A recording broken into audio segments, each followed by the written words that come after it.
Maswerte ka kapag pinanganak kang mahirap. Dalawang buhay ang tiyak na mararanasan mo sa mundong ito. Imbes na ikalungkot mo yung pagiging mahirap, pakinggan mo ko.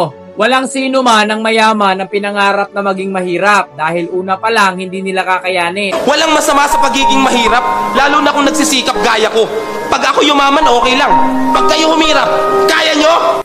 Dahil nasanay na sila sa maayos na tulugan, masasarap na pagkain, maayos na damit at iba pang karangyaang bagay. Hindi yan mabubuhay sa sardinas, tuyo at itlog at lalong-lalo na hindi niyan kakayanin ang ingay at gulo sa squatter at iba pang hamon ng kahirapan.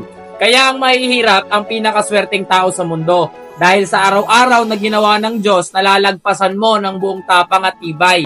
Ang paghihirap at sakripisyo ay bahagi ng buhay. Na kapag umahon at umangat-angat ka sa buhay, pabor na pabor sa'yo. Kung sa sardinas, tuyo at